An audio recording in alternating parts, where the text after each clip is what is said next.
കൂട്ടുകാരെ എല്ലാവർക്കും Pinky V R ലോഗിറ്റുവിൻ്റെ പുതിയൊരു വീഡിയോയിലേക്ക് ഒരിക്കൽ കൂടി സ്വാഗതം. ഇന്നെന്താ സ്പെഷ്യൽ എന്നറിയാമോ? ഉള്ളിക്കറി. നമ്മളൊരു സവാള കൊണ്ടൊരു ഉള്ളിക്കറി വെക്കാൻ പോവാണേ.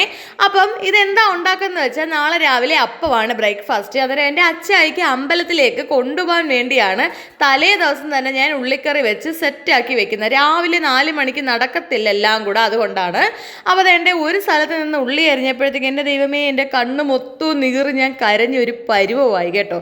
എന്നിട്ട് പിന്നെ ഞാൻ വിചാരിച്ചു കതകിൻ്റെ വാതിലിലേക്ക് വന്ന് അരിയാതെ. അന്നേരം ഇത്രയ്ക്ക് അങ്ങോട്ട് എരിച്ചിൽ വരത്തില്ല, കാരണം ഒരു ഇളം കാറ്റും തണുപ്പും ഒക്കെ ഉള്ളതുകൊണ്ടാണ് കേട്ടോ. ഇനി രാത്രിയിൽ അത്താഴം ഏത്തയ്ക്ക കളിയാണ്. ഇതിൻ്റെ ഉണ്ടാക്കുന്ന വീഡിയോ നമ്മുടെ ചാനലിലുണ്ട്, വേണമെങ്കിൽ നിങ്ങൾക്ക് കാണാം കേട്ടോ. നമ്മുടെ സുന്ദരനായ ഗ്യാസ് കുട്ടനെ കത്തിച്ചു.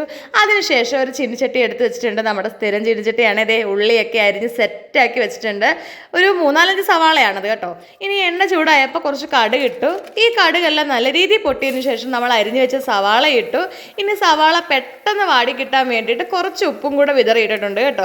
ഇനി അങ്ങോട്ടും ഇങ്ങോട്ടും ഒക്കെ നല്ല രീതിയിൽ ഇട്ട് ഇവന്മാരെ ഒന്ന് ഇളക്കി. ഈ ഇവന്മാർ വേവുന്ന നേരം കൊണ്ട് ഒരു 2 തക്കാളി എടുത്തോളൂ, അല്ലെങ്കിൽ ഇത്തിരി പുളി കൂടിപ്പോവും. അതുകൊണ്ടാണ് തക്കാളി എടുത്ത് അരിഞ്ഞ് അതും കൂടി അങ്ങ് ചേർത്തു. അപ്പോൾ ഇതൊക്കെ ഒന്ന് വേവുന്ന നേരം കൊണ്ട് നമ്മുടെ മുളക് പൊടി, മല്ലിപ്പൊടി ഇതൊക്കെ പൊടിച്ച് വലിയ പാത്രങ്ങളിലാക്കി വെച്ചേക്കും. എന്നിട്ട് കുഞ്ഞു പാത്രങ്ങളിലാക്കി ആ താഴെ കാണുന്ന ഷെൽഫിൽ നമ്മൾ സൂക്ഷിക്കാറുണ്ട് കേട്ടോ. അപ്പോൾ അതൊക്കെ അങ്ങോട്ടും ഇങ്ങോട്ടും തീർന്നതൊക്കെ ഇട്ടൊന്ന് സെറ്റാക്കി നേരത്തിന് ഉള്ളി നല്ല വഴണ്ട് വന്നിട്ടുണ്ട്. വേണ്ട പൊടികൾ മുളക് പൊടി, മഞ്ഞൾപ്പൊടി, മല്ലിപ്പൊടി, പിന്നെന്താണ് നമ്മുടെ ഗരം മസാലപ്പൊടി, കുരുമുളക് പൊടിയൊക്കെയാണ് കേട്ടോ. അപ്പം ഇത്രയും പൊടികളും കൂടെ നമ്മുടെ നല്ല വഴണ്ട ഉള്ളിക്കകത്തിട്ട് അതും കൂടെ നല്ല മൂപ്പിച്ച് ആവശ്യത്തിന് ഞാൻ ഇളം ചൂടുവെള്ളം ഒഴിച്ചത് കേട്ടോ. ഇളം ചൂടുവെള്ളമൊക്കെ ഒഴിച്ച് നല്ല രീതിയിൽ അങ്ങോട്ട് ആക്കി നമ്മുടെ ഉള്ളിക്കറി റെഡി ആവുന്നുണ്ട്. ഇനി അപ്പത്തിൻ്റെ മാവ് വൈകുന്നേരം ആട്ടി വെച്ചാണേ. അതിനകത്തേക്ക് ആവശ്യത്തിന് ഉപ്പ് ഇട്ട് കൊടുത്തിട്ടുണ്ട്, സോഡാപ്പൊടി ഇട്ട് കൊടുത്തിട്ടുണ്ട്, പിന്നെ ഇത്തിരി പഞ്ചസാര ഇട്ട് കൊടുത്തിട്ടുണ്ട്. മാവ് റെഡിയാക്കി വെച്ച് മാവൊക്കെ റെഡിയാക്കി നേരത്തിന് നമ്മുടെ ഉള്ളിക്കറി അടിപൊളിയായിട്ടുണ്ട് കേട്ടോ. നല്ല രുചിയായിരുന്നു. സ്വന്തമായിട്ട് ഉണ്ടാക്കി പുകഴ്ത്തല്ല കേട്ടോ. എന്തായാലും ഞാൻ ഉണ്ടാക്കി നല്ലതാണെന്ന് എല്ലാം. അപ്പോൾ അമ്മയുടെ അത്താഴം കഴിക്കാനായിട്ട് അമ്മ വന്നിട്ടുണ്ട്. നല്ല ടേസ്റ്റാണ് ഈ ആഹാരം കേട്ടോ. ഇനി എൻ്റെ മക്കളെ വീണ്ടും ജോലി എന്താണെന്ന് ചോദിച്ചാൽ ഈ അടുക്കള വീണ്ടും പഴയ അടുക്കളയാക്കുന്ന ഒരു ജോലിയാണ് കേട്ടോ.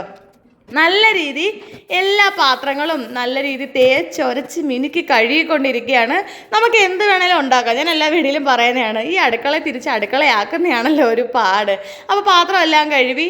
അപ്പോൾ നമ്മുടെ അടുപ്പെല്ലാം നല്ല രീതിയിൽ തുടച്ച് വൃത്തിയാക്കി. ഇനിയിപ്പോൾ വലിയ ജോലിയൊന്നുമില്ല. അടുപ്പായിരിക്കുന്ന അത്താഴം അച്ചായും കൂടെ കഴിച്ചാൽ മതി. അപ്പോൾ ഇന്നത്തെ വീഡിയോ നിങ്ങൾക്ക് ഇഷ്ടമായ ലൈക്ക് ചെയ്യുക, ഫോളോ ചെയ്യുക. ഓക്കെ, ടാറ്റാ.